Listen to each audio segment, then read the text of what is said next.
Au cours de cette vidéo, on va développer une analyse juridique et politique autour d'un sujet d'actualité, l'usage du 49.3 par le gouvernement. Un sujet peut-être barbant de prime abord, mais vous allez le voir, c'est passionnant. L'analyse nous fera prendre de la hauteur sur cet article et cherchera à comprendre ce que dit le 49.3 sur la confiscation du pouvoir au peuple. Et sera l'occasion de décrire le théâtre politique français. Car vous allez le voir, c'est une aberration démocratique. Cela donne un pouvoir extrêmement autoritaire au gouvernement. Le 49.3 permet à lui tout seul de remettre en question le caractère démocratique de la France. Car oui, le 49.3 matérialise l'idée que nous sommes une démocratie hybride, qui tend de plus en plus vers le régime autoritaire. Car l'aspect démocratique de la Ve République repose beaucoup sur la volonté du président de la République à vouloir utiliser ou non les outils qui permettent l'expression du peuple, comme le référendum, ou empêchent son expression, comme le 49.3.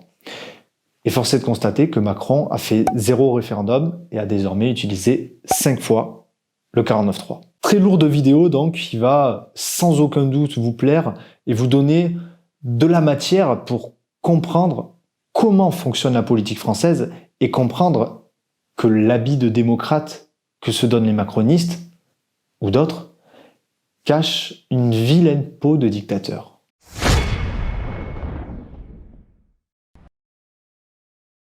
Je tiens à rappeler, pour tous ceux qui ne sont pas au courant ou qui pourraient me prêter des idées complotistes, que je suis un ancien militant repenti du parti présidentiel et que j'ai été candidat au municipal pour le parti En Marche.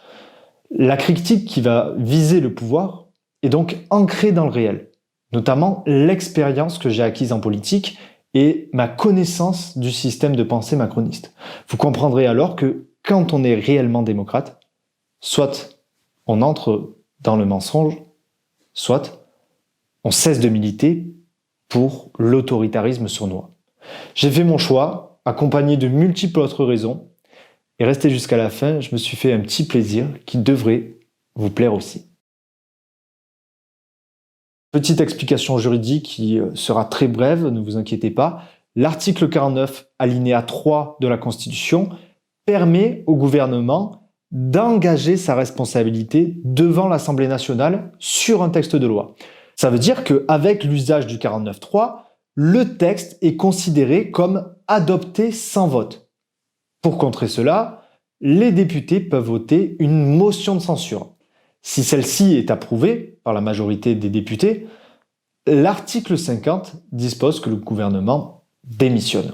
L'article 49.3 peut être utilisé sans limite concernant une loi de finances et une loi de financement de la sécurité sociale, donc pour le budget de l'État, et dans la limite d'une fois par session pour un autre texte. Une session, c'est de octobre à juin de l'année suivante. Donc, il peut être utilisé une fois par an pour les textes autres que les lois établissant le budget. Pour la petite histoire, le 49.3, c'est une volonté de De Gaulle pour museler les parlementaires, notamment ceux de la majorité. La 4e République souffrait d'un trop grand pouvoir du Parlement. Alors, on a mis en place un scrutin majoritaire à 2 tours pour les législatives, ce qui favorise une majorité pour le président, phénomène amplifié par le passage au quinquennat. Et 2, on a créé le 49.3 pour que, lorsque la majorité se montre trop critique envers le gouvernement, celui-ci puisse le museler. Donc c'est évidemment un outil autoritaire qui dégrade la séparation des pouvoirs exécutifs et législatifs. Vous savez que sans séparation des pouvoirs, il n'y a pas de contre-pouvoir.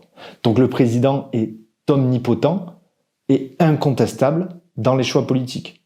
On se rapproche d'un absolutisme caché par des institutions indépendantes sur le papier. Pourquoi le 49.3 est-il utilisé aujourd'hui 5 fois sur le même projet de loi de finances par Elisabeth Borne, alors qu'il était utilisé qu'une fois par Édouard Philippe sous le premier mandat Macron, concernant la réforme des retraites? Est-ce que c'est le symptôme d'un emballement despotique de Emmanuel Macron? Eh bien non, Macron gouverne de la même manière depuis son élection en 2017. C'est parce qu'aujourd'hui, Emmanuel Macron n'a plus la majorité au Parlement. Donc avant, le 49.3 n'a pas été utilisé car il n'y avait pas de débat. La majorité disait amen à tout. Aujourd'hui, les députés Renaissance sont en minorité.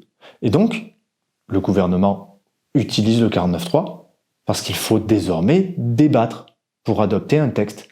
Et vu que Macron n'aime pas le débat, 49.3. La force du 49.3, c'est qu'il est un outil constitutionnel. Et donc, ceux qui l'utilisent vont dire c'est légal, c'est donc un bon outil. Fin du débat. Si vous êtes contre, vous voulez déséquilibrer les institutions et la République. Mais la démocratie dans tout ça. Comment fonctionne une démocratie ?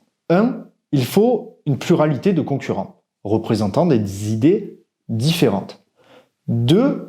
Une liberté d'expression qui permet à ces candidats de présenter leurs idées.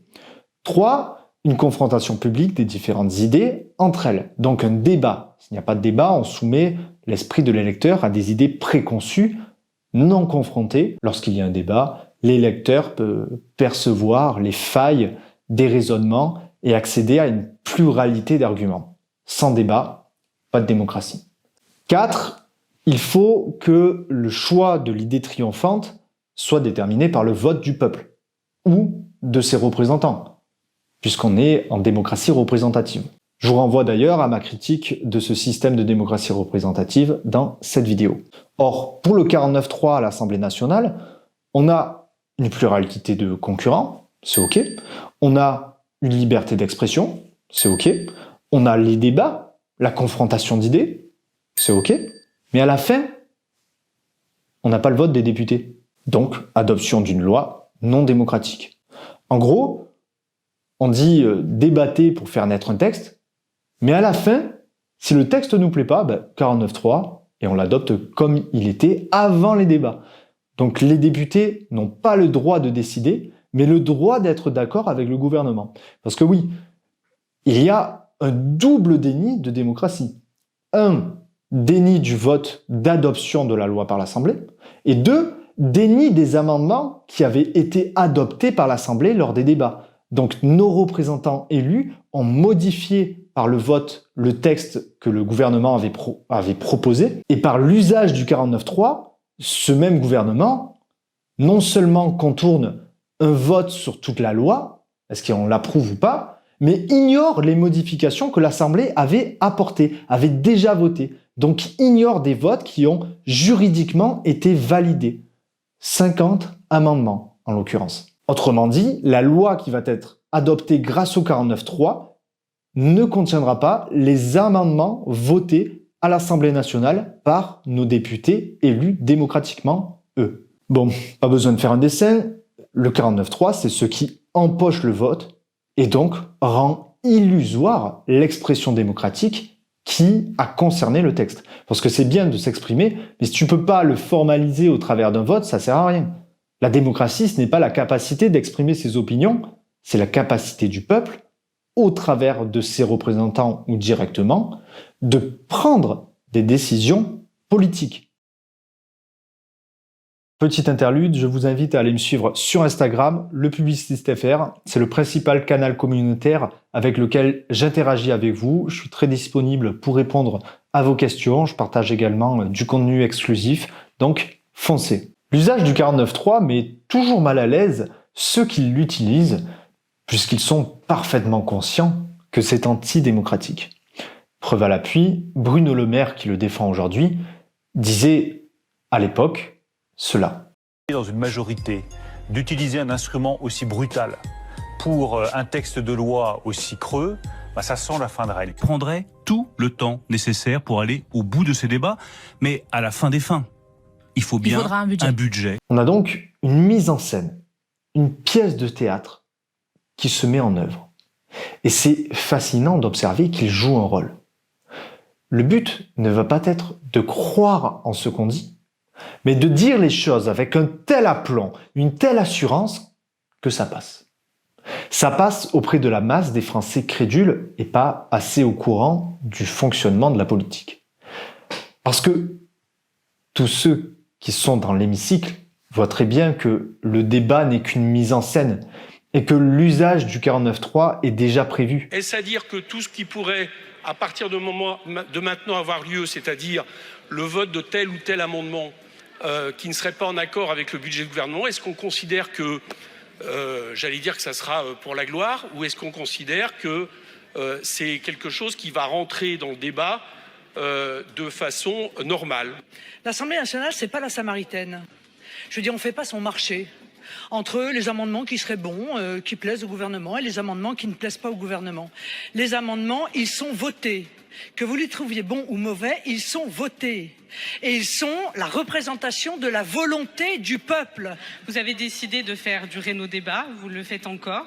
Nous espérons que ces débats, que les décisions que nous prendrons sont respectées par le gouvernement. Tout ce travail, nous avons le sentiment qu'aujourd'hui c'est un petit peu une mascarade. Les annonces qui sont effectuées, qui sont distillées avec des amendements qui pourraient être retenus, d'autres qui ne seraient pas retenus, donnent une certaine amertume et donnent un goût de théâtre qui n'est pas à la hauteur de ce que l'on peut attendre ici dans l'Assemblée nationale. Cette mise en scène ne sert que d'argument au gouvernement pour dire dans les médias « Mais regardez, c'est eux qui n'ont pas voulu être d'accord avec nous. Nous, on est irréprochables, on les a laissés débattre. Mais ils n'ont pas voulu tomber d'accord avec nous. » Et le citoyen de base qui ne comprend pas, il se dit « Bon ben ça va, ils ont été réglo. » Donc il y a la suspicion d'un autoritarisme, mais globalement ça va. S'ils sont réglo, on suppose que la Constitution est nickel, n'a pas justement d'objet antidémocratique, alors que si, complètement. Mais le gouvernement, c'est le concept démocratique lui-même qu'il conteste. Et il ne s'en cache pas. J'ai l'impression quand même que certains feignent légèrement l'étonnement. Je n'ai pas entendu ici sur ces bancs pas un seul député de l'opposition dire qu'il était prêt demain à voter le budget. Je souhaite que nous poursuivions le débat et que nous le poursuivions jusqu'au bout des articles que nous avons à étudier. Il est par ailleurs un peu contradictoire de nous dire « Nous ne voulons pas de 49.3 ». Mais jamais nous ne voterons votre budget. Les macronistes démontrent qu'ils sanctionnent avec le 49.3 le refus de l'opposition d'être d'accord avec eux. Ils assument donc que le 49.3, c'est l'arme pour dire « on fait ce qu'on veut ».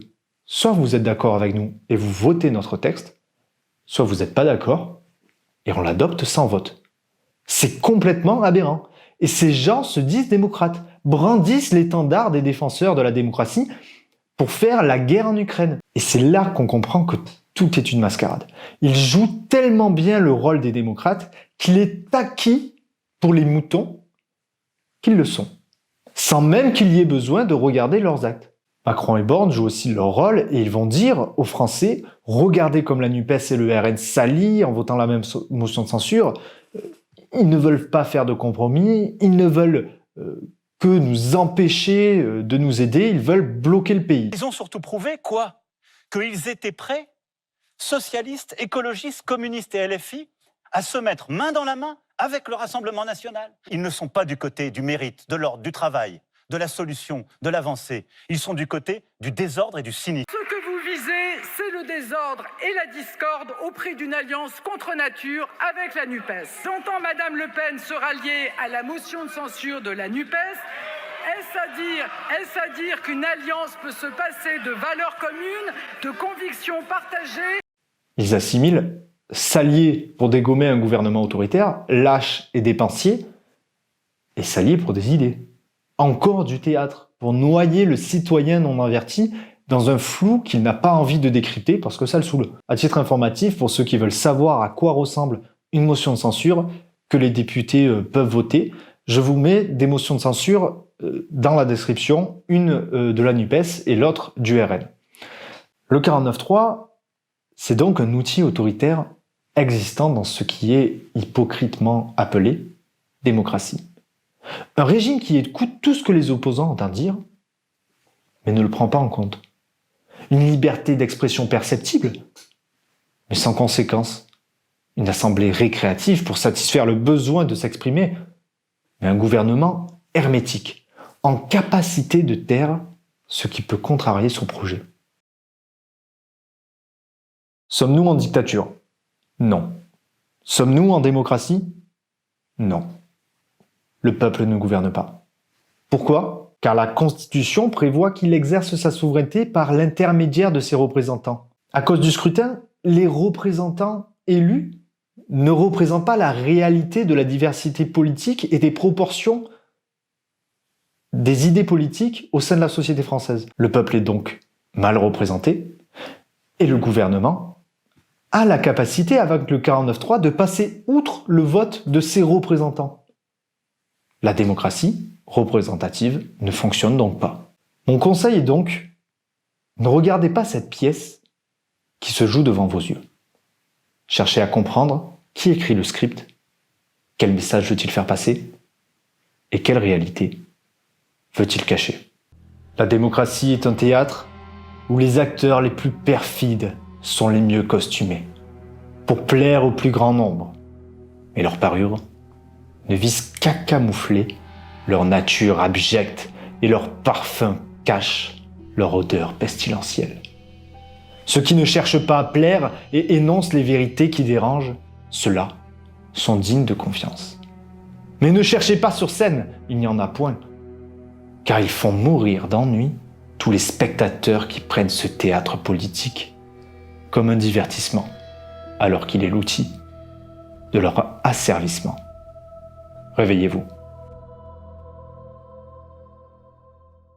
J'espère que ça vous a plu. Prochainement, une partie 2 sera dédiée à l'analyse de la conception de la démocratie de Macron et de son entourage. J'ai plein d'extraits et d'archives que je souhaite vous montrer et j'essaierai de vous montrer que leur attitude autoritaire, ils n'en ont pas conscience.